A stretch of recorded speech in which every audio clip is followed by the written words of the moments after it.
Hello everyone, welcome to అర్పకస్ media. Telangana రాష్ట్రంలో phone tapping కేసే ఓ సంచలనం అంటే దాని కింద వస్తున్న నిజాలు ఏవైతే ఉన్నాయో, దాని గురించి వస్తున్న విచారణలో దాని గురించి వస్తున్న ఒక్కొక్కటి ఏదైతే ఆ ఇన్ఫర్మేషన్లు ఏవైతే ఉన్నాయో ఇవి ఇంకా సంచలనంగా అయితే మారినాయి. అసలు ఏంది ఆ సంచలనాలు? ఫోన్ ట్యాపింగ్ నిజంగానే జరిగిందా? జరిగితే దీనికి ఎవరున్నారు అన్నది వీడియోలో తెలుసుకుందాం. వీడియో నచ్చితే లైక్ చేయండి, షేర్ చేయండి, సపోర్ట్ చేయండి. ఇంకా మంచి వీడియోలు చేయడానికి ట్రై చేస్తాను. తెలంగాణ రాష్ట్రంలో ఫోన్ ట్యాపింగ్ కేసు అన్నది చాలా రోజుల నుంచి నడుస్తున్న టాపికే. బట్ ప్రణీత్ రావు గారు, ప్రభాకర్ రావు గారు వీళ్ళని విచారణ స్టార్ట్ చేసిన తర్వాత దీనికి ఎన్ని విస్తృతమైన నిజాలు అయితే మాత్రం బయటకు వస్తున్నాయి. నిజంగా మరి ఫోన్ ట్యాపింగ్ చేపించింది కేసీఆర్ గారా, హరీష్ రావు గారా, కేటీఆర్ గారా, ఎవరన్నది ఇంకా కన్ఫర్మేషన్ అయితే లేదు. బట్ ఫోన్ ట్యాపింగ్ మాత్రం జరిగిందని మాత్రం ప్రణీత్ రావు గారు అయితే మాత్రం విచారణలో చెప్పినట్టు మనకి వార్తలు బయటకు వస్తున్నాయి. ఫోన్ ట్యాపింగ్ పైన అధికారులు చెప్తేనే మేము చేసినాం తప్ప మేముగా ఎటువంటి ఇది చేయలేదు.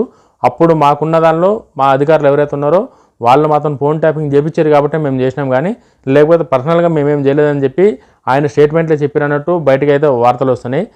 ఇదే కాకుండా తెలంగాణలోనే కాకుండా ఆ ఫోన్ ట్యాపింగ్ అనేది హీరోలు, రియల్ ఎస్టేటర్సు, ఎవరైతే ఇంకా పార్టీలో కొంతమంది ముఖ్యమైన నాయకులు ఉన్నారో వాళ్ళది కాకుండా ఆంధ్రప్రదేశ్లో ఉన్న చంద్రబాబు నాయుడు గారిది, లోకేష్ గారిది, ఇంకా టీడీపీలో కీ రోల్ ప్లే చేస్తున్న నాయకులది కూడా ఫోన్ ట్యాపింగ్ చేసి జగన్మోహన్ రెడ్డి గారికి పంపినట్టు మాత్రం వార్తలు వస్తున్నాయి. ఇప్పుడు నిజంగా ఇది కనుక నిజమైతే మాత్రం ఇంకా బీఆర్ఎస్కి అనేది చాలా కష్టం ఇంకా జీవితంలో.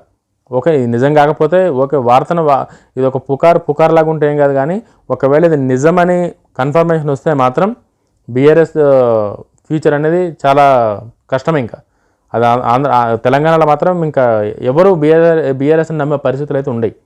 ఇది ఎవరు అన్నా కాదన్నా వాస్తవం. బయటికి నిజం రానంత వరకు ఎవడెన్నా మాట్లాడతాడు. అది ఎంత దాకైనా సరే నిజం వచ్చినంత వరకు ఎట్లా మాట్లాడాలో అంతగానం మాట్లాడతారు ఎవరన్నా సరే. అది నువ్వు కానీ నేను కానీ ఎవరన్నా మాట్లాడతాడు. బట్ నిజం వచ్చినప్పుడు మాత్రం ఆ ప్రజల నమ్మకాన్ని కోల్పోతే మాత్రం అది సంపాదించుకోవడం ఒక రాజకీయ నాయకుడికి, ఒక రాజకీయ పార్టీకి చాలా కష్టమైన పని. ఇది రాజకీయ నాయకులు అందరికీ తెలిసింది, కొత్త ఏం కాదు.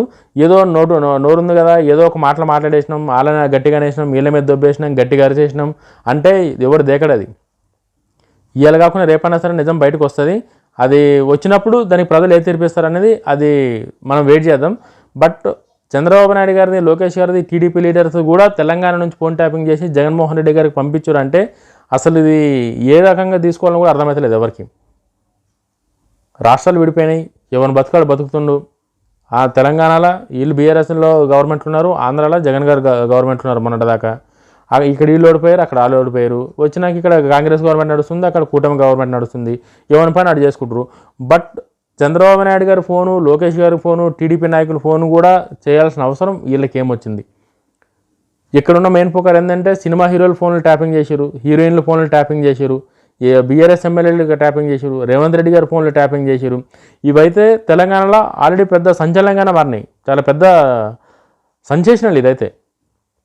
రేవంత్ రెడ్డి గారికి ఒక ఇంటికి ఒక 1/2 కిలోమీటర్ దూరంలోనే ఒక ఆఫీస్ ఓపెన్ చేసి రేవంత్ రెడ్డి గారితో ఎవరు మాట్లాడుతారు, రేవంత్ రెడ్డి గారు ఏం మాట్లాడుతారు, ఏ నాయకుడితో మాట్లాడుతారు, అసలు వాళ్ళ ఫ్యామిలీ మెంబర్స్ ఏం మాట్లాడుకుంటారు, మొత్తం ఫోన్ ట్యాపింగ్ ఉన్నారని చెప్పి ముఖ్యమంత్రి రేవంత్ రెడ్డి గారు అప్పుడే చాలాసార్లు ఆరోపణ చేశారు.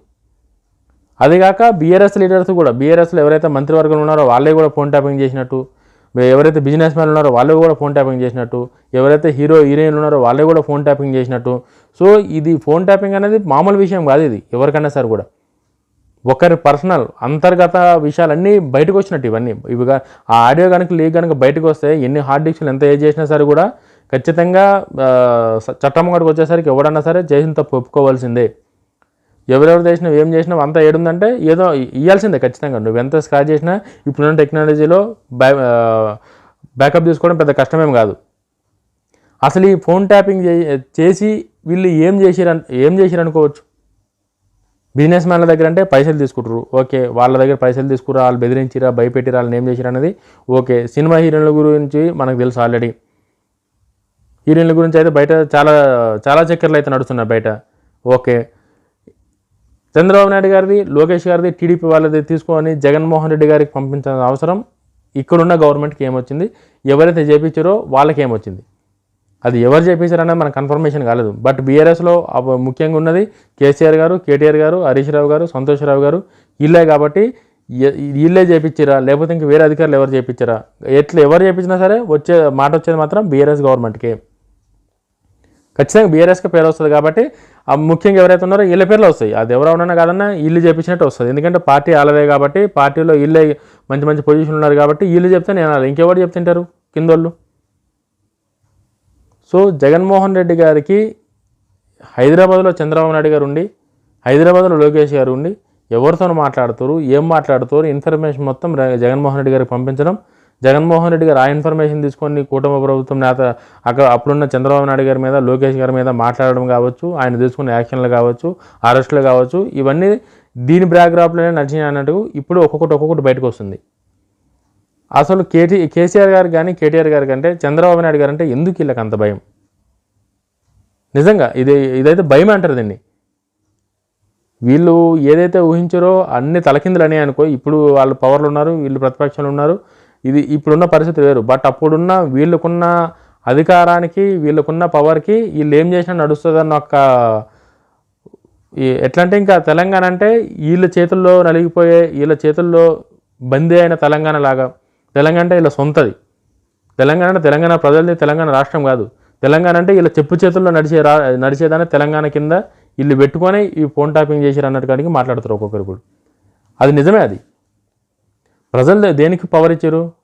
రాష్ట్రాన్ని అభివృద్ధి చేయడానికి, ప్రజలకు మంచి చేయడానికి అభివృద్ధి ఇచ్చారు. కానీ ఎవడెవడు ఫోన్లో ఏం మాట్లాడుకుంటుండు, అవతలోడు ఏమంటుండు, యువతలోడు ఏమంటుండు, ఇది దీనికి కాదు కదా అధికారం ఇచ్చింది. మరి అట్లా ఫోన్ ట్యాపింగ్ చేస్తారు? నిజంగా అసలు ఈ ఫోన్ ట్యాపింగ్ అనేది అప్పుడు చాలాసార్లు నాగ చైతన్య సమాధి విడిపోవడానికి కూడా ఈ ఫోన్ ట్యాపింగ్ మెయిన్ రీజన్ అనే కాడికి కూడా అప్పుడు ఒక పెద్ద సెన్సేషన్. అది నిజంగానే అది అయిందా లేకపోతే పుకార్ అట్లా వచ్చిందన్నది కూడా ఇప్పటికీ ఎవరికి అర్థమైతే లేదు.